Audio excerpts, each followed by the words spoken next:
Love FM.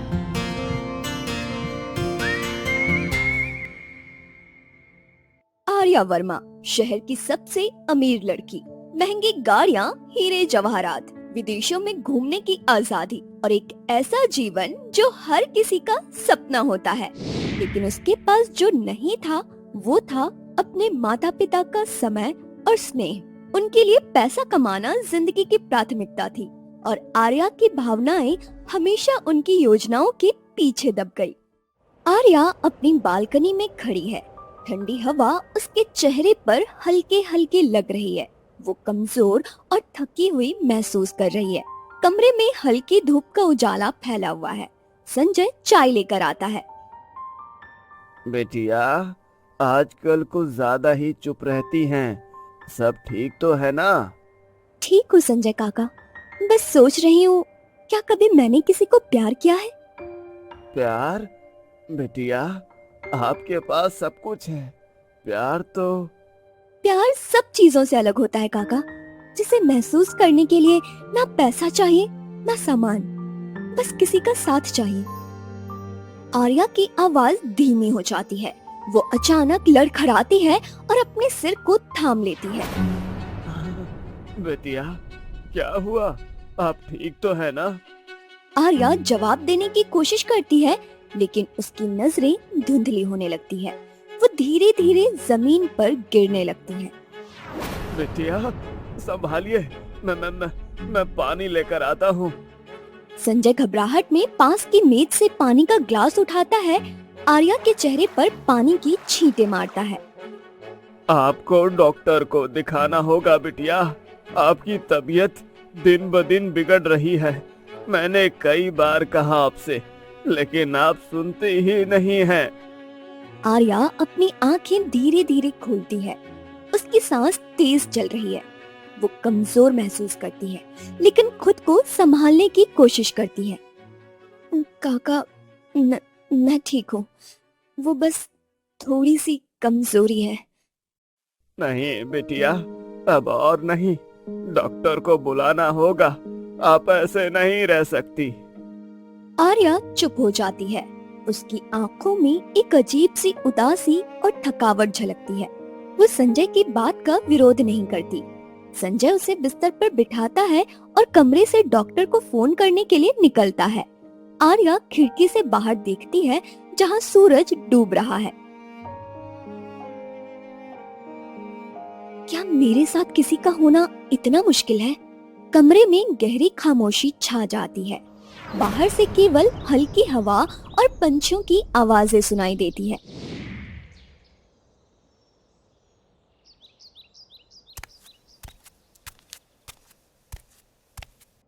Arya, मेरे लिए ये बताना आसान नहीं है, लेकिन तुम्हारी रिपोर्ट्स में कैंसर निकला है। या किस स्टेज पे है? कितना समय बचा है? बस कुछ महीने। मैं कोशिश करूंगा कि तुम्हें दर्द ना हो, लेकिन आर्या की आंखों में आंसू आ जाते हैं। वो खुद को संभालने की कोशिश करती है। आर्या डॉक्टर से मिलकर लौट रही है। गाड़ी के भीतर एक अजीब सी खामोशी है। डॉक्टर ने उसकी बीमारी की गंभीरता समझाई थी, लेकिन उसका दिल अब भी किसी और ही ख्याल में डूबा हुआ है। वो कार की खिड़की से बाहर सड़क की ओर देख रही है। डॉक्टर की बातों ने आर्या को तोड़ दिया था। कुछ महीने, बस कुछ महीने, उसकी पूरी जिंदगी जिसे उसने हमेशा अपने तरीके से जिया, अब जैसे किसी और के हाथों में सिमट चुकी थी। लेकिन क्या वो अपने आखिरी दिनों में भी प्यार महसूस कर पाएगी? यही सवाल उसके मन में घूम रहा था। कार धीरे धीरे एक चौड़ी सड़क पर मुड़ती है। सड़क के किनारे बच्चे खेल रहे हैं। उनकी हंसी और मस्ती आर्या के थके हुए दिल को कुछ राहत देती है।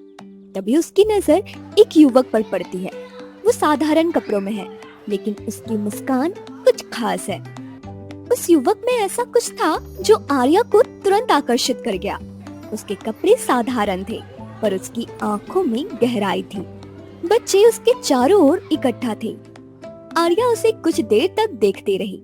उसकी आंखों में पहली बार किसी अजनबी के लिए उत्सुकता झलकती है। वो अचानक अपने ड्राइवर को निर्देश देती है, गाड़ी रोको। ड्राइवर गाड़ी रोकता है, और आर्या बैग से अपना विजिटिंग कार्ड निकालती है। ये कार्ड उस लड़के को दे दो, उससे कहो कि अगर उसे काम की जरूरत हो तो इस नंबर पर कॉल करे, उसे अच्छा भुगतान मिलेगा। जी मैडम। ड्राइवर कार से उतरकर युवक की ओर जाता है। युवक ड्राइवर को हैरानी से देखता है। मैडम ने आपको ये कार्ड भेजा है। उन्होंने कहा है अगर आपको काम की जरूरत हो तो इस नंबर पर कॉल करें, आपको अच्छा भुगतान मिलेगा। युवक कार्ड को देखकर थोड़ी देर सोचता है। उसके चेहरे पर हैरानी और अनिश्चितता झलकती है। आर्या उसे कार की खिड़की से देख रही होती है। उसकी नजरें युवक के हर भाव को पढ़ने की कोशिश करती है। धीरे धीरे युवक कार्ड ले लेता है और सिर हिलाकर धन्यवाद कहता है। उस अजनबी युवक की साधारणता में ऐसा कुछ था जिसने आर्या के भीतर एक नई हलचल पैदा कर दी थी। वो खुद को रोक नहीं पाई। लेकिन क्या ये मुलाकात उसकी जिंदगी का हिस्सा बन पाएगी? क्या वो युवक उसकी पेशकश को स्वीकार करेगा? गाड़ी फिर से आगे बढ़ने लगती है। आर्या की नजरें अब भी खिड़की के बाहर उसी युवक पर टिकी है जो बच्चों के साथ मुस्कान के साथ खेल रहा था। आर्या अपने कमरे में बैठी है। उसके सामने फोन रखा है और उसकी आंखें बार बार स्क्रीन पर जाती है। उसने कल उस लड़के को काट दिया था और अब वो उम्मीद कर रही है कि वो कॉल करेगा, लेकिन समय बीतता जा रहा है और फोन खामोश है। आर्या के लिए ये इंतजार असहनीय हो रहा था। उसने पहली बार किसी अनजान से जुड़ने की कोशिश की थी, लेकिन जैसे जैसे समय बीत रहा था उसकी उम्मीद टूटती जा रही थी। आर्या खिड़की के पास जाकर खड़ी हो जाती है। सूरज की किरणें कमरे में दाखिल हो रही है, लेकिन उसका मन मायूस है। वो खुद से बुदबुदाती है, शायद मैंने गलत किया। कोई क्यों मेरी बात मानेगा? शायद मुझे अब ये सब छोड़ देना चाहिए। वो गहरी सांस लेकर फोन उठाती है और उसे साइलेंट मोड में रख देती है। लेकिन तभी फोन की स्क्रीन पर रोशनी चमकती है। एक अनजान नंबर से कॉल आता है। आर्या का दिल अचानक जोर से धड़कने लगता है। ये वही हो सकता है। वो कॉल उठाती है और दूसरी तरफ से एक लड़के की आवाज आती है। हेलो मैडम, मैं वो हूँ जिसे आपने कल काट दिया था। मेरा नाम कबीर है। मुझे काम की जरूरत है और मैं जानना चाहता हूँ कि ये नौकरी किस बारे में है। आर्या के चेहरे पर हल्की मुस्कान आती है। उसकी आवाज में अब उम्मीद झलकती है। कबीर, मुझे खुशी है कि तुमने कॉल किया। क्या तुम कल सुबह मेरे घर आ सकते हो? मैं तुम्हें काम के बारे में सब समझा दूंगी। ठीक है मैडम, मैं आ जाऊंगा। बहुत अच्छा, मेरा पता तुम्हारे पास है। सुबह 10 बजे मिलते हैं। आर्या फोन रखती है और पहली बार हल्का महसूस करती है, लेकिन उसके मन में अब भी यही सवाल घूम रहा है कि क्या ये लड़का उसे प्यार का एहसास करा पाएगा।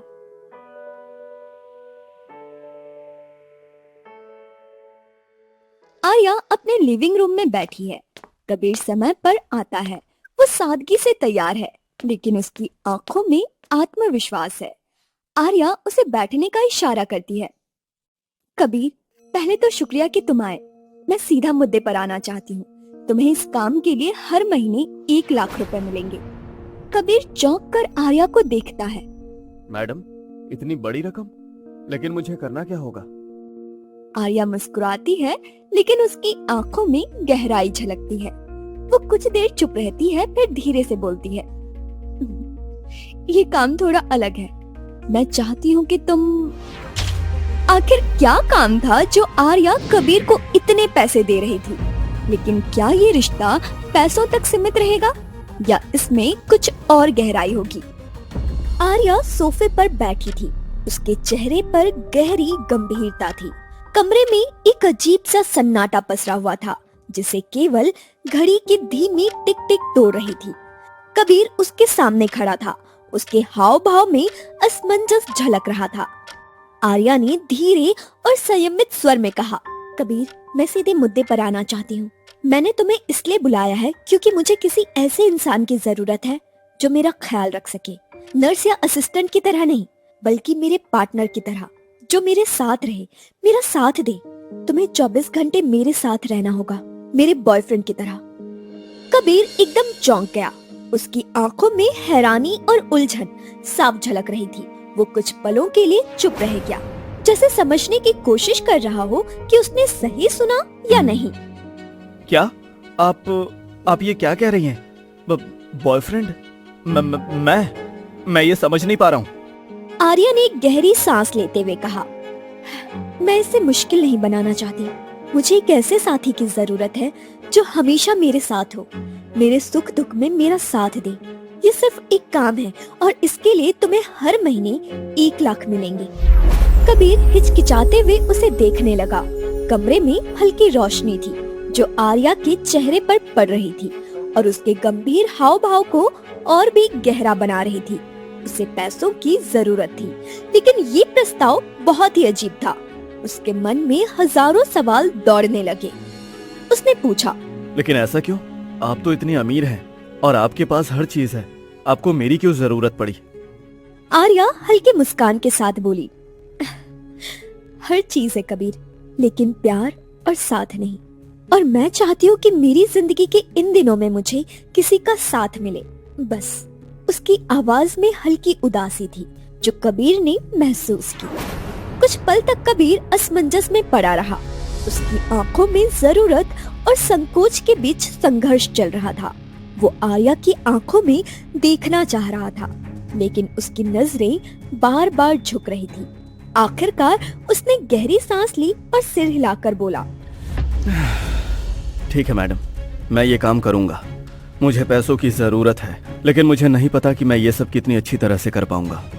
आर्या हल्की मुस्कुराई, तुम्हें सिर्फ मेरा साथ देना है कबीर, बाकी सब मैं संभाल लूंगी। कल से तुम यहीं रहोगे। कबीर ने संकोच से पूछा, और अगर मैं कुछ गलत कर दूं तो? आर्या ने उसे गौर से देखा और धीरे से कहा, गलत और सही का सवाल नहीं है कबीर, बस तुम्हें खुद को नकली नहीं बनाना है। मैं दिखावे में यकीन नहीं रखती। अगर तुम मेरा साथ देने के लिए तैयार हो तो बस वैसे रहो जैसे हो। कबीर ने हल्की मुस्कान दी, लेकिन उसके भीतर अब भी सवालों का भंवर था। ठीक है मैडम, मैं पूरी कोशिश करूंगा।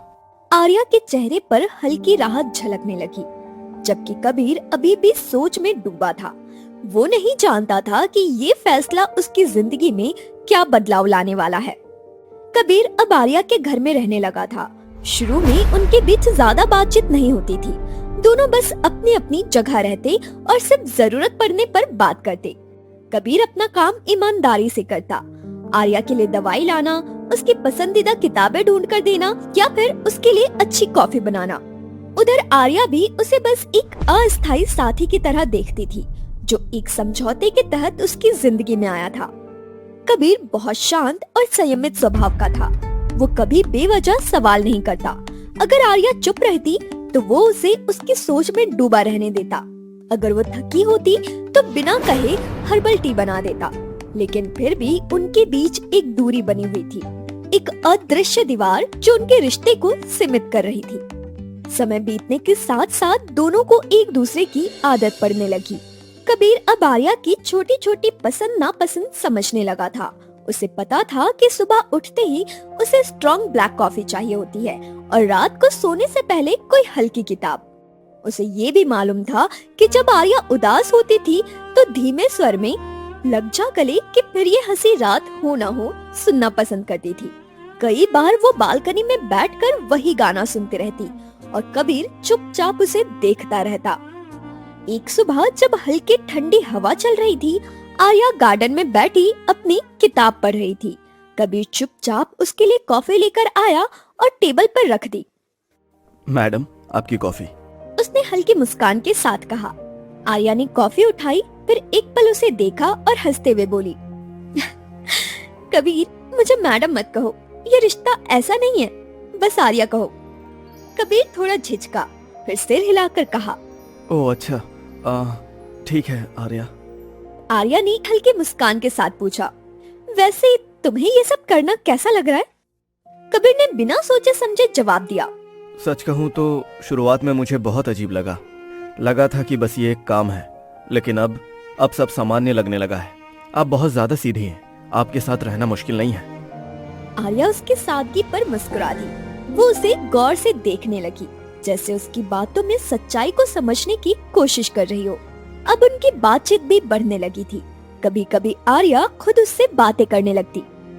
तुम्हें किताबें पढ़ना पसंद है? तुम यहाँ आने से पहले क्या करते थे? कबीर बहुत ज्यादा बोलने का आदी नहीं था, लेकिन जब भी बोलता उसकी बातों में ईमानदारी और सच्चाई होती। एक दिन जब आर्या ने अपनी पसंदीदा किताब की चर्चा की, कबीर अगले दिन वही किताब उसके लिए ले आया। आर्या ने किताब हाथ में ली और उसे देखते हुए हल्का सा मुस्कुराई। उसने सोचा, शायद ये रिश्ता अब सिर्फ एक समझौता नहीं रहा, शायद हम दोनों अब एक दूसरे की जिंदगी का हिस्सा बन चुके हैं। आर्या और कबीर बालकनी में खड़े थे। शहर की रोशनी दूर तक चमक रही थी। कबीर, तुम्हें कभी किसी से प्यार हुआ है? कबीर कुछ पल सोचता रहा, फिर धीरे से बोला, हाँ हुआ तो था, लेकिन वो कभी पूरा नहीं हुआ। मेरे पास कुछ खास देने के लिए था ही नहीं। आर्या ने धीरे से कहा, प्यार देन लेन का सौदा नहीं होता कबीर, कभी कभी बस किसी का साथ काफी होता है। कबीर उसकी बातें सुनकर चुप हो गया। आर्या उसे देखने लगी। उसके मन में एक अजीब सी हलचल थी। कबीर का सादा स्वभाव और देखभाल उसे अंदर से बदल रहे थे। आर्या, जो अपनी बीमारी और अकेलेपन के कारण हमेशा घर की दीवारों में कैद महसूस करती थी, एक दिन बालकनी में खड़ी होकर कबीर से कह बैठी कि वो बाहर की दुनिया देखना चाहती है।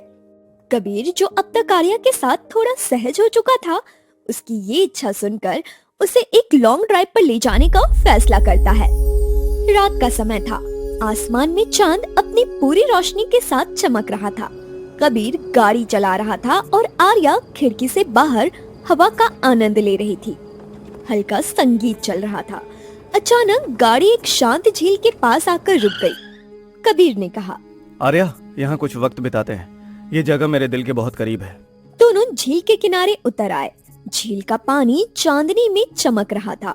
चारों ओर सन्नाटा था और ठंडी हवा आर्या को भीतर तक सुकून दे रही थी। ये जगह वाकई में खूबसूरत है। मैं यहाँ पहले क्यों नहीं आई? कभी कभी हम अपनी दुनिया में इतना ज्यादा फंस जाते हैं कि असली खूबसूरती को देख ही नहीं पाते।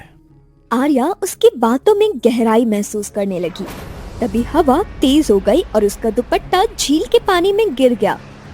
अरे, मेरा दुपट्टा! कबीर बिना सोचे समझे झील के ठंडे पानी में कूद पड़ा।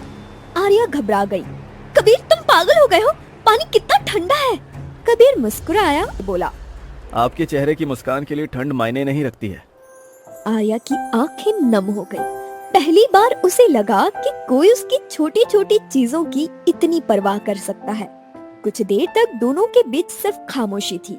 झील के किनारे बैठी आर्या पानी की सतह पर चांद की परछाई को देख रही थी। ठंडी हवा उसके बालों को हल्के हल्के सहला रही थी।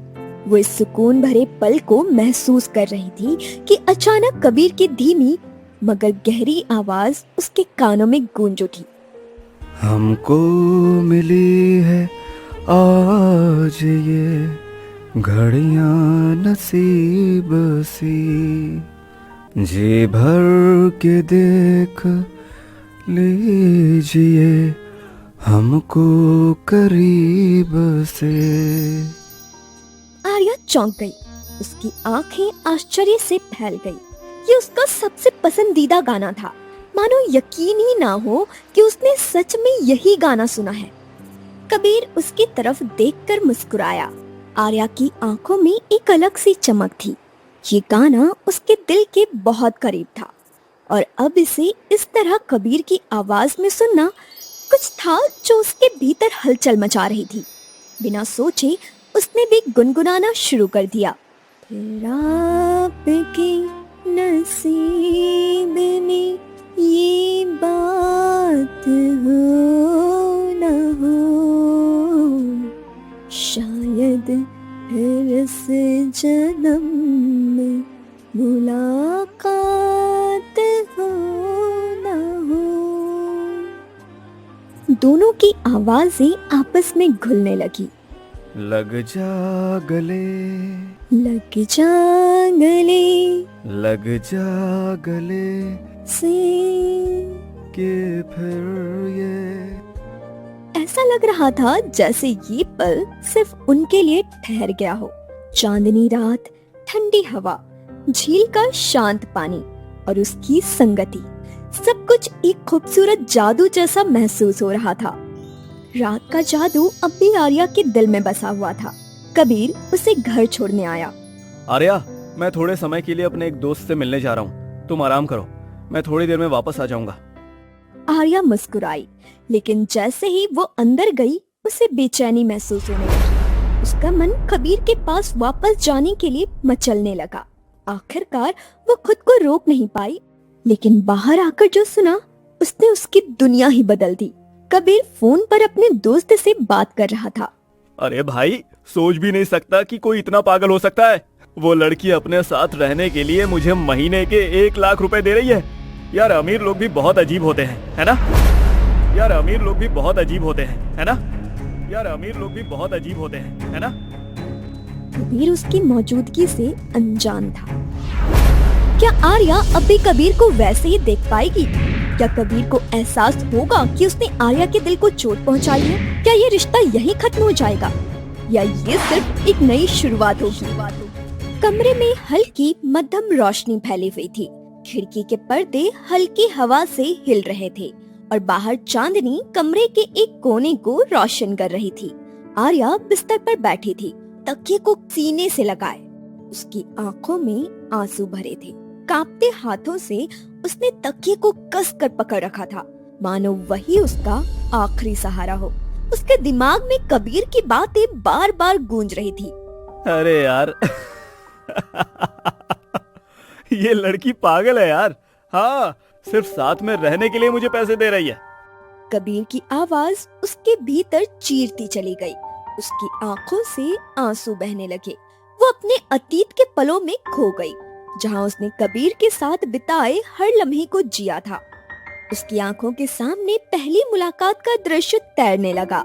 सड़क किनारे गरीब बच्चों के साथ खेलते हुए कबीर की मुस्कुराहट उसे याद आ गई। वही मुस्कान जिसने पहली बार उसके दिल में हलचल पैदा की थी। वो कितना सच्चा लग रहा था उस दिन। वो मासूमियत, वो बेफिक्री, सब कुछ बस एक दिखावा था। वो दिन जब कबीर उसे बाइक पर घुमाने ले गया था, पहली बार आर्या ने खुद को पूरी तरह आजाद महसूस किया था। वो पीछे बैठी कबीर की कमर को पकड़े दिल में एक अजीब सी खुशी महसूस कर रही थी। कबीर ने हंसते हुए पूछा, अरे आपको डर लग रहा है क्या मैडम? आर्या ने मुस्कुराकर जवाब दिया, नहीं, आज पहली बार मैं खुद को जिंदा महसूस कर रही हूँ। अब आर्या सोचने लगी, क्या वो सब सिर्फ एक नाटक था? क्या कबीर की हंसी भी झूठी थी? एक शाम बारिश हो रही थी। आर्या बालकनी में खड़ी थी जब कबीर अचानक छत पर आ गया। वो हंसते हुए उसके पास आया और दोनों बिना छाते के बारिश में भीगने लगे। कभी सोचा है कि पानी में भीगने से डरने वाले लोग असल में जिंदगी जीने से डरते हैं? आर्या ने हंसते हुए पूछा, तो तुम कह रहे हो कि मैं जिंदगी जीने से डरती थी? नहीं, अब नहीं। अब तो तुम जी रही हो, बल्कि अब तो तुम जीना सीख गई हो। आर्या की आंखों से आंसू बहने लगे। क्या वो सब बस उसका दिल जीतने के लिए था?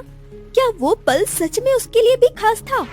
एक रात जब वो बुखार में तप रही थी, कबीर उसके लिए सूप लेकर आया था और जबरदस्ती खिलाने लगा था। माथे पर ठंडी पट्टी रखते हुए उसने हल्की मुस्कान के साथ कहा था, आर्या, यूं ही मुझसे दूर मत जाया करो, ठीक है? आर्या ने धीमी आवाज में पूछा, अगर मैं दूर चली गई तो मैं तुम्हें ढूंढ लूंगा। और मैं मर गई तो? ये कैसी बात कर रही हो? खबरदार, जो तुमने दोबारा ऐसा कहा तो। आर्या तकिए को कसकर पकड़ लेती है। उसकी सिसकियां तेज हो जाती है। आर्या का शरीर कांपने लगता है। उसकी सांसें तेज हो रही थी। उसकी पूरी दुनिया बिखर चुकी थी। वो खुद को समझाना चाहती थी कि शायद कबीर की बातें सिर्फ मजबूरी में कही गई थी, लेकिन दिल की गहराई से आवाज आई, अगर वो सच में परवाह करता तो पैसों के बिना भी रुकता। उसके होंठ कांपने लगे। मैंने सोचा था कि वो अलग है, वो सच्चा है, लेकिन ये सब एक झूठ था। उसके लिए ये सिर्फ एक काम था। मैं कितनी बेवकूफ थी। उसने खुद को संभालने की कोशिश की, लेकिन आंखों से लगातार आंसू बहते रहे। धीरे धीरे वो बिस्तर पर लेट गई, लेकिन उसे नींद नहीं आई। कमरे में सिर्फ उसकी सिसकियां ही गूंज रही थी और बाहर चांदनी उसकी खामोशी की गवाह बन गई। कबीर सुबह वापस आया। हमेशा की तरह उसके चेहरे पर मुस्कान थी। उसने आर्या को देखा जो सोफे पर बैठी हुई थी, लेकिन इस बार आर्या के चेहरे पर उदासी साफ झलक रही थी। उसने कबीर की तरफ देखा, मगर बिना किसी भाव के। कबीर ने मुस्कुराते हुए कहा, गुड मॉर्निंग आर्या, कैसी हो? वैसे कल की रात तो शानदार थी, है ना? कैसी हो तुम? आर्या ने हल्की मुस्कान दी, लेकिन उसकी आवाज ठंडी थी। मैं ठीक हूँ। फिर वो उठी और रसोई की ओर चल दी। कबीर उसकी इस ठंडी प्रतिक्रिया से थोड़ा असहज महसूस करने लगा। वो सोचता रहा कि आर्या ऐसा अजीब व्यवहार क्यों कर रही है। अगले कुछ दिनों में आर्या कबीर से और दूर होती गई। उसने बात करना कम कर दिया, मुस्कुराना लगभग बंद कर दिया और अक्सर अकेले समय बिताने लगे। कबीर ने उसे बार बार गौर से देखा। आर्या का बदलता व्यवहार और उसकी बिगड़ती हालत उसे परेशान करने लगी। एक दिन उसने आर्या से बात करने का फैसला किया। आर्या, वैसे बात क्या है? तुम मुझसे कुछ छुपा रही हो? पहले तुम मुझसे खुलकर बात करती थी, लेकिन अब सब बदल गया है। ऐसा क्यों? आर्या ने धीरे से जवाब दिया, कुछ नहीं बदला कबीर, शायद मैं ही बदल गई हूँ। बात खत्म करते हुए आर्या वहाँ से चली गई। कबीर के चेहरे पर चिंता और उलझन साफ नजर आ रही थी। उसे समझ नहीं आ रहा था कि आर्या के साथ आखिर हो क्या रहा है। आर्या की सेहत तेजी से बिगड़ने लगी। वो अक्सर कमजोर महसूस करती और उसकी आंखों के नीचे काले घेरे नजर आने लगे। एक दिन जब वो सीढ़ियों से उतर रही थी, उसका संतुलन बिगड़ गया। कबीर से पकड़ लेता है। अरे आर्या, तुम्हें क्या हो रहा है? तुम अपनी सेहत का ध्यान क्यों नहीं रख रही हो? आर्या ने निगाहें चुराते हुए कहा, मुझे कुछ नहीं हुआ है कबीर, बस थोड़ा थक गई हूँ। फिर वो उसकी बाहों से छूटकर अपने कमरे में चली गई। कबीर बेहद परेशान हो गया। आर्या का बदलता व्यवहार और उसकी बिगड़ती सेहत उसे भीतर तक झकझोरने लगी। उसने ठान लिया था कि वो हर हाल में इस बदलाव की वजह पता लगाएगा। आर्या और कबीर लिविंग रूम में थे। आर्या खुद को बेहद थका हुआ महसूस कर रही थी। उसने धीरे धीरे उठने की कोशिश की, लेकिन अचानक उसका संतुलन बिगड़ा और वो नीचे गिर पड़ी। कबीर चिल्लाते हुए बोला, आर्या, क्या हुआ तुम्हें? उठो प्लीज। वो तुरंत उसे अब कार में बिठाकर अस्पताल की ओर भागता है। अस्पताल में डॉक्टरों ने आर्या का इलाज शुरू किया। कबीर बाहर इंतजार कर रहा था, बेचैन और घबराया हुआ। वो बार बार डॉक्टर से सवाल पूछ रहा था। डॉक्टर, उसे हुआ क्या है और वो इतनी कमजोर क्यों हो गई है? डॉक्टर ने गंभीरता से जवाब दिया, देखो कबीर, मुझे ऐसा लगता है कि तुम्हें सच्चाई जाननी चाहिए। दरअसल आर्या को कैंसर हुआ है और वो आखिरी स्टेज पे है। उसके पास अब बहुत कम समय बचा है। ये सुनकर कबीर स्तब्ध रह गया। उसकी आंखों से आंसू बहने लगे। खुद को संभालते हुए वो तुरंत आर्या के कमरे की ओर दौड़ा। कबीर आर्या के पास पहुंचा। वो बेड पर लेटी हुई थी, बहुत कमजोर और थकी हुई। कबीर उसके पास बैठ गया। आर्या, तुमने मुझे कुछ क्यों नहीं बताया? तुमने ये दर्द अकेले सहने की कोशिश क्यों की? बताओ। आर्या ने धीमी आवाज में कहा, क्योंकि मैं तुम्हें सिर्फ इसलिए अपने पास नहीं रखना चाहती थी क्योंकि मैं बीमार हूँ। मैंने तुम्हें इसलिए रखा था क्योंकि मुझे प्यार का एहसास चाहिए था, लेकिन फिर तुम्हारी बातों ने सब बदल दिया। कबीर ने हैरान होकर बोला, क्या? कौन सी बातें आर्या? आर्या की आंखों से आंसू आ गए। तुम्हारा फोन कॉल, मैंने सुना था कि मेरे लिए ये सब तुम्हारा सिर्फ एक काम था। तब मैंने सोचा सब कुछ नकली है, लेकिन कबीर, मैं तुमसे प्यार करने लगी थी। कबीर की आंखों से आंसू गिरने लगे। उसने आर्या का चेहरा सहलाते हुए कहा, हाँ, मैंने शुरुआत में ये काम पैसों के लिए ही किया था, लेकिन धीरे धीरे तुम मेरी जिंदगी का सबसे अहम हिस्सा बन गई। और अगर तुमने मुझे सच बताया होता तो मैं तुम्हारे साथ हर पल सिर्फ प्यार के लिए ही रहता। आर्या, मेरे लिए पैसा कभी भी मायने नहीं रखता। आर्या ने कबीर की ओर देखा। उसकी आंखों में राहत और प्यार साफ झलक रहा था। काश हमारे पास थोड़ा और समय होता कबीर। कबीर की आंखों से आंसू बहने लगे। मैं तुम्हारे बिना अधूरा हूँ आर्या। तुम मेरी हर खुशी की वजह हो। तुम्हारे साथ बिताया हर पल मेरी जिंदगी का सबसे अनमोल हिस्सा है। आर्या ने कमजोर आवाज में कहा, तुमने मुझे वो प्यार दिया जो मैंने कभी सोचा नहीं था। मेरे लिए यही सबसे बड़ी खुशी है। उसकी आंखें धीरे धीरे बंद होने लगी। कबीर ने उसे अपनी बाहों में कसकर पकड़ लिया। उसकी आवाज में दर्द साफ झलक रहा था। आर्या, आर्या प्लीज, प्लीज मत जाओ। मैं तुम्हें कभी नहीं जाने दूंगा। मैं तुमसे प्यार करता हूँ। आर्या, आर्या।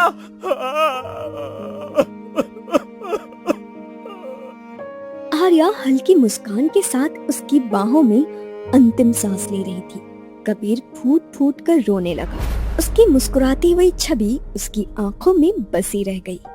कबीर झील के किनारे बैठा था, जहाँ वो आर्या को पहली बार लेकर आया था।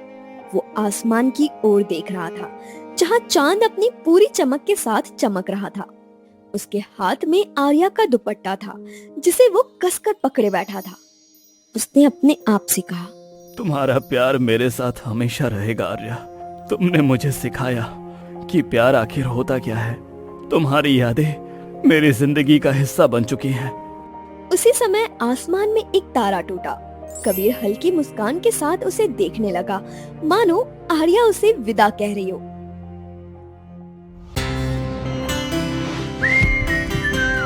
Love FM.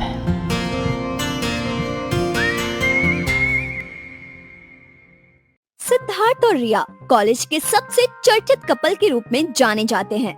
दोनों की केमिस्ट्री अद्भुत है। उनके बीच की समझ और प्यार का आलम कुछ ऐसा होता है कि कॉलेज के हर कोने में बस उनकी ही चर्चा रहती है। कॉलेज के कॉमन एरिया में सिद्धार्थ अपनी नई सुपर बाइक पर रिया को बिठाकर आता है। जैसे ही वो कैंपस में दाखिल होता है, सारे स्टूडेंट्स उनकी ओर देखते हैं। सिद्धार्थ के चेहरे पर गर्व की चमक और रिया के चेहरे पर हल्की मुस्कान होती है। रिया, तुम देख रही हो ना, लोग फिर से हमें घूर रहे हैं। ऐसा लग रहा है कि उन्हें हमारी स्टाइल से जलन हो रही है। तुम्हें क्या लगता है सुपरस्टार, जलन होगी ही। जब तुम्हारे साथ मैं बैठूं तो जलन होना तो बनता है। ओह अच्छा, तो ये जलन मेरी वजह से हो रही है या फिर ये तुम्हारी खूबसूरती का असर है? तुम्हारी वजह से? तुम तो बस बहाना हो। असली जलन की वजह तो मैं ही हूँ। ओह अच्छा, तो मैडम अपने आप को बहुत स्पेशल समझ रही हैं। समझो क्यों नहीं, मेरे साथ कौन नहीं घूमना चाहेगा, लेकिन मैं तो सिर्फ तुम्हारे साथ हूँ। और मुझे तो खुशी इस बात की है कि मेरे अलावा कोई और तुम्हारे साथ बैठ भी नहीं सकता। तो ये पॉसेसिवनेस भी आ गई, हाँ? अरे नहीं यार, बस तुम्हारे लिए, और किसी के लिए नहीं। और वैसे भी तुम्हारी जैसी लड़की का ध्यान रखना भी तो जरूरी है ना। तो अब सेफ्टी गार्ड भी बन गए हो मेरे। हाँ कह सकती हो, क्योंकि कोई और तुम्हारी तरफ देखे ये मुझे बिल्कुल बर्दाश्त नहीं है। अरे वाह, ये तो नया अवतार है तुम्हारा। अच्छा, तुम्हें जलन हो रही है? जलन तो नहीं, बस इतना है कि तुम मेरे साथ हो और हमेशा ऐसे ही रहोगी। रिया और सिद्धार्थ दोनों एक दूसरे की ओर देखते हैं और जोर से हंसने लगते हैं। उनके चारों ओर लोग भी मुस्कुरा रहे होते हैं, क्योंकि उनके बीच की बॉन्डिंग साफ नजर आती है। उसके बाद दोनों हमेशा की तरह कॉमन एरिया में जाकर बैठते हैं। कॉमन एरिया में स्टूडेंट्स ग्रुप में बैठकर बात कर रहे होते हैं। कोई पढ़ रहा होता है तो कोई मस्ती। तभी वहाँ एक अनजान लड़का दाखिल होता है, जिसे देखकर सिद्धार्थ का चेहरा खुशी से चमक उठता है। अरे विकी भाई, तू यहाँ कैसे? तू तो दूसरे शहर में शिफ्ट हो गया था ना? हाँ भाई, लेकिन अब मैं वापस आ गया हूँ और मैंने सोचा कि तेरे साथ ही पढ़ाई करूँ। मैंने इसी कॉलेज में एडमिशन ले लिया है। अब तो हम दोनों साथ में धमाल मचाएंगे। अरे वाह यार! और हाँ, ये रिया है, मेरी गर्लफ्रेंड। रिया, ये विकी है, मेरा बचपन का दोस्त। हम दोनों साथ में ही बड़े हुए हैं। रिया विक्की की तरफ देखती है और हल्की मुस्कान देती है। वो विक्की की सादगी और हंसमुख स्वभाव से प्रभावित लगती है। अरे वाह सिद्धार्थ, तेरी पसंद तो सच में कमाल की है। तुम दोनों तो सच में एकदम फिल्मी जोड़े लगते हो। ये सुनकर तीनों हंसने लगते हैं। उसके बाद सिद्धार्थ विक्की को पूरे कॉलेज के बारे में बताता है और विक्की को अपने ग्रुप से मिलवाता है। वो सभी कॉलेज के कैफेटेरिया में जाकर बैठते हैं। कैफेटेरिया में हंसी ठहाकों की आवाजें गूंज रही होती है। विक्की, रिया और सिद्धार्थ साथ में काफी समय बिताते हैं और पुरानी यादों की बातें करते हैं। यार, तुझे याद है वो दिन जब हम दोनों ने साइकिल पे रेस लगाई थी और तू गिर गया था? अरे हाँ, फिर तेरा हाल क्या हुआ था? तूने मुझे उठाया भी नहीं, उल्टा तो खुद ही गिर गया था। सिद्धार्थ, तुम हमेशा ऐसे ही हो, पहले दूसरों को गिराते हो और फिर खुद भी गिर जाते हो। तीनों फिर से हंसने लगते हैं। इस हंसी मजाक और दोस्तों की महफिल के बीच वक्त कैसे गुजर जाता है पता ही नहीं चलता। सिद्धार्थ और विक्की की दोस्ती में फिर से वही पुरानी चमक आ जाती है और अब रिया भी उनकी दोस्ती का हिस्सा बन गई है। शाम होते ही सभी अपने अपने घर लौटने का मन बनाते हैं। सिद्धार्थ अपनी बाइक पर फिर से रिया को बिठाता है और विक्की को भी घर छोड़ने के लिए कहता है। तो चलो, अब मैं तुम दोनों को घर छोड़ देता हूँ, पहले विक्की फिर रिया। रिया बाइक पर सवार होती है और फिर तीनों एक साथ घर की ओर निकल पड़ते हैं। सड़कों पर उनकी बाइक की रफ्तार और हंसी मजाक का सिलसिला चलता रहता है। सिद्धार्थ, थोड़ी तेज चलाओ, तुम तो सुपर बाइक वाले हो, फिर इतनी धीमी रफ्तार क्यों? अरे मुझे तुम्हारी सेफ्टी का ध्यान बिल्कुल है और इसीलिए मैं धीमे से चला रहा हूँ। मजा आ रहा है ना तुम्हें?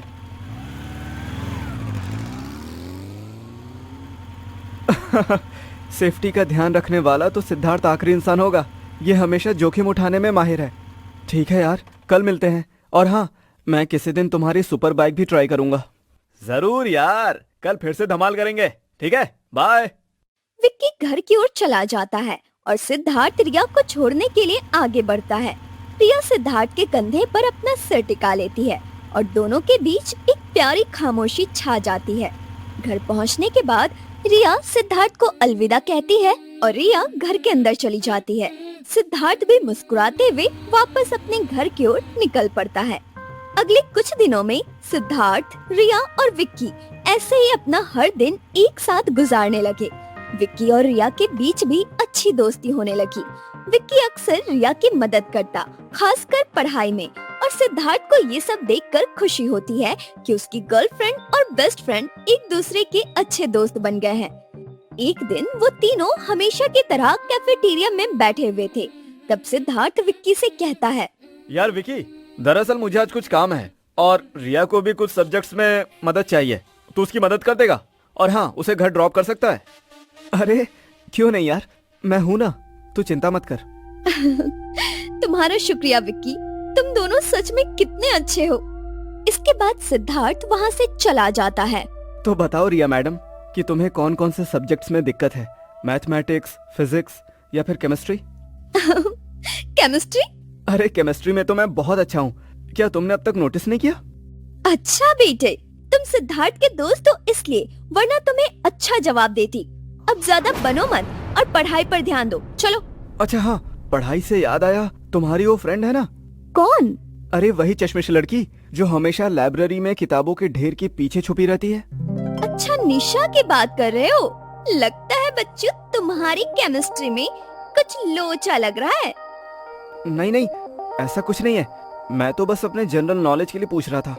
अपना जनरल नॉलेज किसी और दिन बढ़ाना, अभी पढ़ाई पे ध्यान दो, मुझे लेट हो रहा है। जैसे जैसे समय बीतता जा रहा था, रिया और विक्की की दोस्ती अब सिद्धार्थ की मौजूदगी के बिना भी गहरी होती जाती है। लेकिन अब इस रिश्ते में एक अनकहा एहसास भी शामिल हो रहा है। कई बार विक्की रिया को घर छोड़ता है और दोनों के बीच एक खास तरह की बॉन्डिंग बन जाती है, जिसका सिद्धार्थ को ज्यादा एहसास नहीं होता। एक दिन सिद्धार्थ और रिया के बीच किसी बात पर झगड़ा हो जाता है। तुम्हें हमेशा हर छोटी बात पर लड़ना ही क्यों होता है? बताओ। तुम्हें ये छोटी सी बात लगती है सिद्धार्थ? हम अब पहले की तरह समय नहीं बिताते हैं, ना ही बातें करते हैं। कल तुमने वादा किया था कि सिर्फ हम दोनों बाहर जाएंगे, लेकिन तुम तो वो भी भूल गए। मैंने कहा ना, मुझे याद ही नहीं रहा। मैं काम में इतना ज्यादा बिजी हो गया था कि मुझे ध्यान ही नहीं रहा। माफ कर दो यार। हर बार यही कहते हो, माफ कर दो, मगर हर बार माफी से कुछ बदलता नहीं है सिद्धार्थ। मैं भी तुम्हारे लिए कोई प्रायोरिटी हूँ या नहीं? ऐसा क्यों बोल रही हो तुम?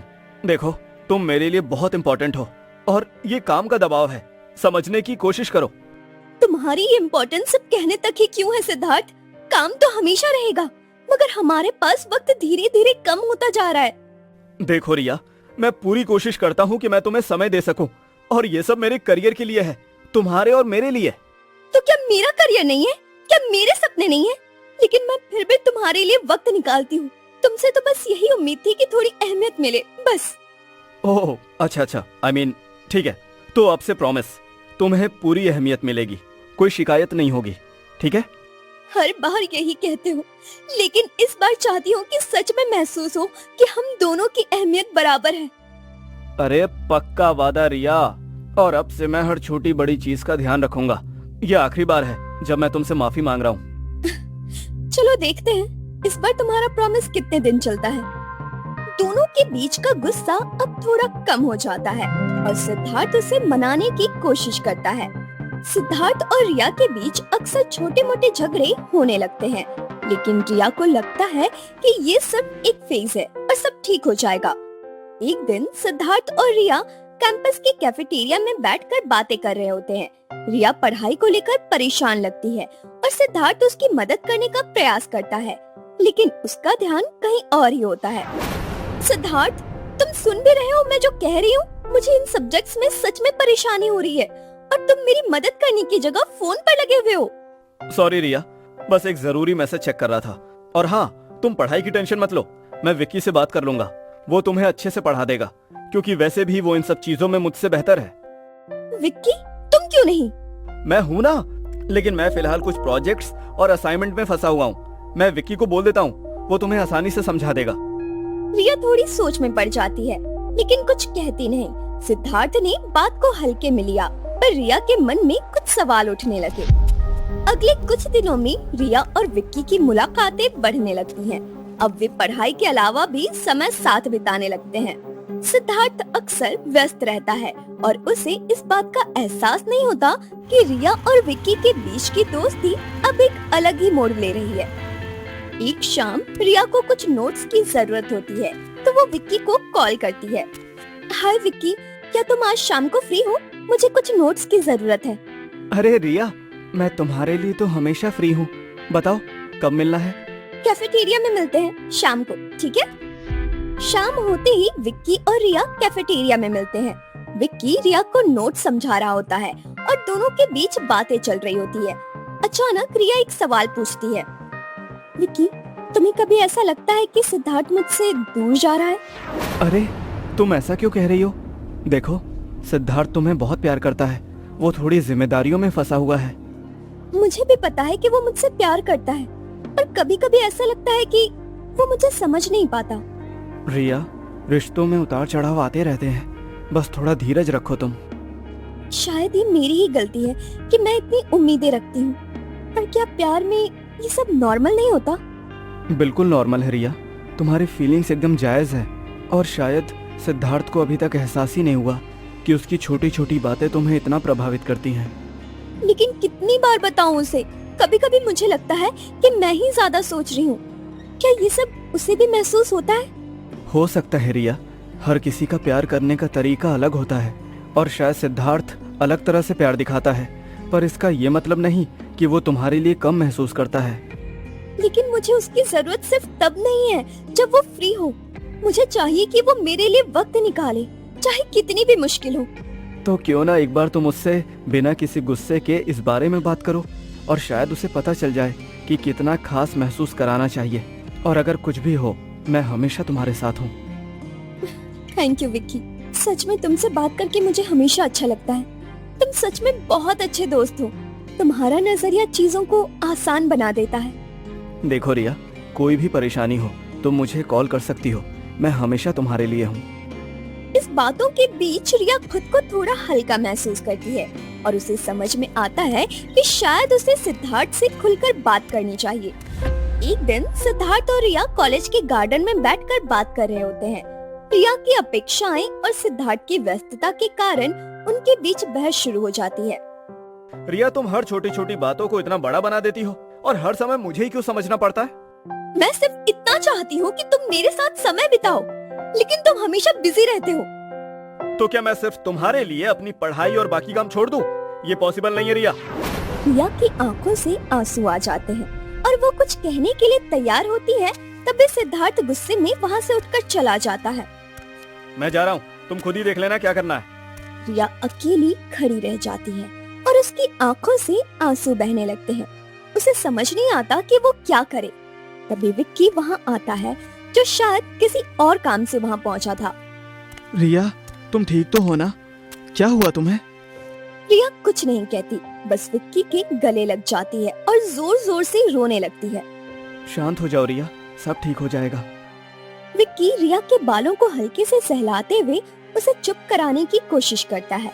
सिद्धार्थ जो अपना बैग भूल गया था वापस गार्डन में आता है जब वो विक्की और रिया को गले लगते हुए देख लेता है और उसका गुस्सा और हैरानी दोनों बढ़ जाते हैं। आखिर ये सब चल क्या रहा है? रिया और विक्की एकदम चौंक जाते हैं। रिया झट से विक्की से अलग हो जाती है और विक्की भी थोड़ा असहज महसूस करने लगता है। सिद्धार्थ का चेहरा गुस्से से लाल हो जाता है। सिद्धार्थ यार, ऐसा कुछ नहीं है जैसा तुम सोच रहे हो। वो रिया परेशान थी तो इसलिए मैंने। मुझे तुम्हारी सफाई नहीं चाहिए विक्की, मैंने जो देखा वो काफी है। रिया जो अब तक रो रही थी, सिद्धार्थ प्लीज, ये वैसा नहीं है जैसा तुम समझ रहे हो। विक्की बस मेरी मदद कर रहा था। तुम दोनों ने मेरे साथ धोखा किया है। ये कहते हुए सिद्धार्थ वहाँ से चला जाता है। रिया और विक्की दोनों असहाय महसूस करते हैं और विक्की को इस बात का बहुत पछतावा होता है कि वो सिद्धार्थ को सही से समझा नहीं सका। रिया जो अपने रिश्ते को बचाने की कोशिश कर रही है, खुद को दो राहों पर खड़ा पाती है। उसे विक्की के साथ बढ़ती नजदीकियों का भी एहसास है और सिद्धार्थ के साथ अपने रिश्ते की बिगड़ती स्थिति का भी। कॉलेज में हर कोई जान चुका है कि सिद्धार्थ और विक्की के बीच कुछ गंभीर हो चुका है। रिया जो इस पूरे विवाद का केंद्र बन गई है, खुद को बहुत अकेला और दोषी महसूस कर रही है। कॉलेज के कैफेटेरिया से लेकर क्लासरूम तक दोनों की बातें कैंपस में सुर्खियां बनी हुई हैं। पिछले कई दिनों से रिया अपने जी जान से सिद्धार्थ को समझाने की कोशिश करती है, लेकिन सिद्धार्थ मानो वो कुछ सुनना ही नहीं चाहता था। सिद्धार्थ और विक्की एक दूसरे से नजरें भी नहीं मिला रहे थे। रिया को समझ नहीं आ रहा था कि वो सिद्धार्थ को कैसे मनाए, अपने दिल की बात कैसे कहे। उसे विक्की से मिलने में एक हिचकिचाहट हो रही थी, इसलिए उसका विक्की से मिलना भी बंद हो गया था। वो मानो पूरी तरह से अकेली पड़ गई थी। एक दिन कॉलेज से निकलते वक्त उसकी और विक्की की मुलाकात हो गई। पहले तो वो एक दूसरे को देखते रह गए, फिर रिया की आंखों में आंसू आ गए। उसे देखकर विक्की भी मायूस हो गया, लेकिन उसने माहौल को हल्का करने की कोशिश किया। अरे पुष्पा, आई हेट टीयर्स। रोती हुई लड़कियां मुझे पसंद नहीं। चलो अपने आंसू पोंछो। मुझे भी ऐसे रोना अच्छा नहीं लगता विक्की, लेकिन तुम्हारा दोस्त। अरे यार, वो तो मुझसे भी बात नहीं कर रहा। देखो, सिद्धार्थ थोड़ा जिद्दी है, पर वो ऐसा भी नहीं है कि तुझे इग्नोर कर दे। शायद उसे खुद ही नहीं पता कि वो क्या मिस कर रहा है। जब गलतफहमी दूर हो जाएगी तो उसका गुस्सा भी कम हो जाएगा और हम तीनों फिर से पहले की तरह साथ में हो जाएंगे। कभी कभी तो ऐसा लगता है कि उसे मेरी जरूरत ही नहीं है। उसका मेरे लिए प्यार भी नहीं रहा। पहले सब कुछ कितना अच्छा था, पर अब सब बदल गया है। नहीं रिया, उसका तुम्हारे लिए प्यार नहीं रहा ये तो कभी नहीं हो सकता, क्योंकि प्यार है इसीलिए वो गुस्सा है। और हो सकता है कि वो अभी किसी उलझन में हो और तुम फेयरवेल पार्टी में उससे खुलकर बात करने की कोशिश करना। कभी कभी बातों से भी बहुत कुछ साफ हो जाता है। डर लगता है विक्की, अगर उसने फिर से मेरी बात नहीं सुनी तो ये सब मुझसे और बर्दाश्त नहीं होता। देखो रिया, तुम्हें उससे एक बार खुलकर बात करनी चाहिए, बिना किसी डर के। और अगर उसे तुम्हारे प्यार की कद्र है तो वो समझेगा, और अगर नहीं समझा तो शायद तुम्हारे लिए कुछ बेहतर लिखा है। तुम सही कह रहे हो, पर उसे भूलना इतना आसान नहीं है विक्की। देखो, कोई भी सच्चा रिश्ता भूलने के लिए नहीं होता रिया, पर खुद को तकलीफ में रखना भी प्यार नहीं है। तुम अपना ध्यान रखो। थैंक यू विक्की, तुम्हारे बिना पता नहीं मैं ये सब कैसे सह पाती। अच्छा बस करो, अपने आंसू पोंछो और फेयरवेल पार्टी में अपनी पुरानी वाली रिया बन के जाना। सिद्धार्थ को बताना कि तुम वही हो जो उसे हमेशा प्यार करती है। ठीक है विक्की, फेयरवेल पार्टी में मैं उससे बात करके ही रहूंगी। लेकिन तुम्हारा क्या, तुम दोनों की दोस्ती? तुम हम दोनों की फिक्र मत करो, वो साला मेरा बचपन का दोस्त है। देखता हूँ कितने दिन मुंह फुला के बैठेगा, और जब तुम्हारा काम होगा ना तो मेरा भी हो ही जाएगा, है कि नहीं? और हाँ, मैं भी वहीं रहूंगा फेयरवेल पार्टी में, सो डोंट वरी। विक्की रिया की मुस्कान लौटते देख खुश होता है और उसे भरोसा दिलाता है कि चाहे कुछ भी हो वो हमेशा उसके साथ रहेगा। दोनों फेयरवेल पार्टी का इंतजार करने लगते हैं, इस उम्मीद से कि शायद सिद्धार्थ और रिया के बीच की गलतफहमियां खत्म हो सकेंगी। और अब कॉलेज का फेयरवेल पार्टी का दिन आ गया। ये वो मौका है जहाँ रिया ने ठान लिया है कि वो सिद्धार्थ से खुलकर बात करेगी और सब कुछ सुलझाएगी। फेयरवेल पार्टी की शाम को कॉलेज के हॉल को सुंदर ढंग से सजाया गया है। हर जगह रंग बिरंगे बलून और लाइट्स की चमक है। सभी स्टूडेंट्स अपने सबसे बेहतरीन कपड़ों में पार्टी के लिए तैयार हुए हैं। हॉल में हंसी ठिठोली और मस्ती का माहौल है। रिया एक सुंदर लाल ड्रेस में तैयार होकर हॉल में प्रवेश करती है। जैसे ही रिया हॉल में प्रवेश करती है, सबकी निगाहें सिद्धार्थ को ढूंढने लगती है। उसकी आंखों में दृढ़ संकल्प है।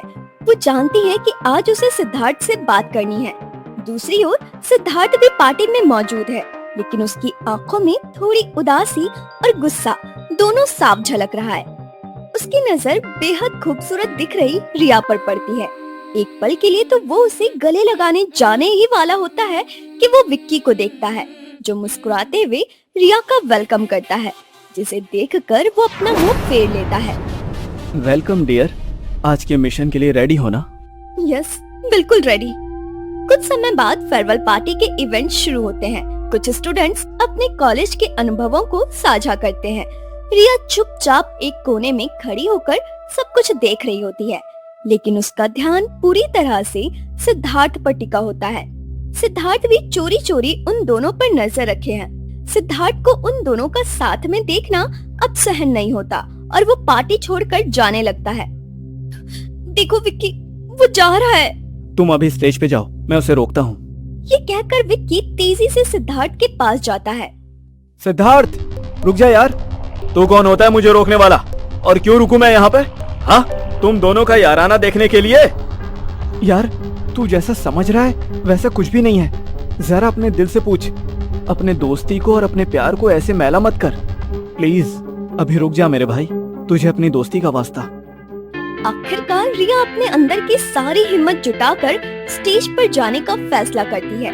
जैसे ही वो स्टेज की तरफ बढ़ती है, सबकी निगाहें उसकी ओर घूम जाती है। स्टेज पर जाकर रिया ने माइक उठाया। उसका दिल तेजी से धड़क रहा था, लेकिन उसे पता था कि अब पीछे हटने का कोई रास्ता नहीं है। वो माइक के पास खड़ी हुई और अपनी आंखों में आंसू लिए हुए बोलना शुरू किया। सिद्धार्थ, मुझे तुमसे कुछ कहना है। मैंने तुम्हें हमेशा दिल से प्यार किया है, और जो कुछ भी हुआ उससे मेरा प्यार कम नहीं हुआ है। पूरे हॉल में सन्नाटा छा जाता है। हर कोई चुपचाप रिया की बातें सुन रहा होता है। सिद्धार्थ अपनी जगह पर स्तब्ध खड़ा है। उसकी आंखें नम हो चुकी हैं। रिया की बातें सुनकर उसकी पुरानी यादें ताजा हो जाती है। मैं जानती हूँ कि हमारे बीच गलतफहमियां आई हैं, लेकिन मैंने कभी तुम्हारे साथ धोखा नहीं किया। विक्की सिर्फ एक अच्छा दोस्त है, और मेरे दिल में सिर्फ तुम्हारे लिए जगह है। सिद्धार्थ अब और नहीं रुक पाता। वो धीरे धीरे स्टेज की ओर बढ़ने लगता है। उसकी आंखों में अब भी थोड़ी उदासी और गुस्सा था, लेकिन साथ ही उसे रिया की बातों में सच्चाई भी महसूस हो रही थी। रिया, मुझे माफ कर देना। मैं भी तुमसे बहुत प्यार करता हूँ।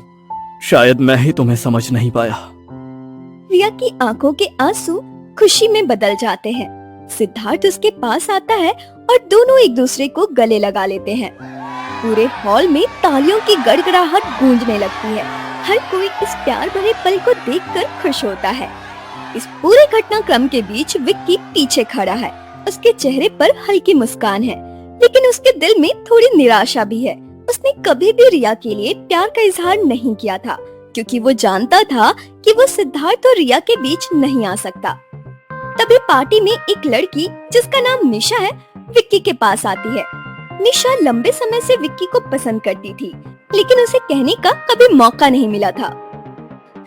विक्की, तुम सच में बहुत अच्छे हो, और मैंने हमेशा तुम्हें पसंद किया है। क्या तुम मेरे साथ इस डांस के लिए तैयार हो? विक्की, जो अब तक रिया और सिद्धार्थ के बीच फंसा हुआ महसूस कर रहा था, निशा की बातें सुनकर चौंक जाता है। लेकिन उसे ये एहसास होता है कि शायद उसकी जिंदगी में भी एक नया मोड़ आने वाला है। वो निशा की तरफ देखकर मुस्कुराता है और उसका हाथ पकड़ लेता है। अरे हाँ, चलो, क्यों नहीं। दोनों डांस फ्लोर पर चले जाते हैं और विक्की के चेहरे पर एक नई खुशी की झलक दिखाई देती है।